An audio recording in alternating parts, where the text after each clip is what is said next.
খালেদা জিয়া আমাদের সকল তুচ্ছতা থেকে, হীনতা থেকে, নিচতা থেকে বিদায় নিছেন, কিন্তু নিচতা, হীনতা, তুচ্ছতা ওনার পিছু ছাড়েনি। আমি আজকে এইসব কথা বলতে চাইনি, কিন্তু বলতে বাধ্য হচ্ছি যে এইসব চোখে আঙুল দিয়ে দেখায় না দিলে বাঙ্গুদের চোখ খুলবে না। খালেদা জিয়া আমার জন্য কি ছিলেন সেটা আমাদের জেনে নেওয়া দরকার। তাকে হারায় আমরা আসলে কি হারালাম সেটাও জেনে নেওয়া দরকার। যে কোনো জাতির জীবনে কিছু ইউনিফাইং ক্যারেক্টার লাগে, যিনি পুরো জাতিকে একটা সুতায় বেঁধে ফেলতে পারেন। খালেদা জিয়া ছিলেন তেমনই একজন ইউনিফাইং ক্যারেক্টার। মৃত্যুর আগেও তাই ছিল।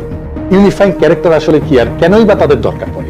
জাতি আসলে কোনো প্রাকৃতিক সত্তা না, এটা একটা কল্পিত নৈতিক কমিউনিটি। একটা জাতি বায়োলজিক্যালি বা ন্যাচারালি অস্তিত্বশীল না। জাতি হলো একটা ইমাজিন মরাল কমিউনিটি, কল্পিত একটা নৈতিক কমিউনিটি, যেখানে মানুষ বিশ্বাস করে আমরা একসাথে আছি, এক ভবিষ্যতের দিকে যাচ্ছি।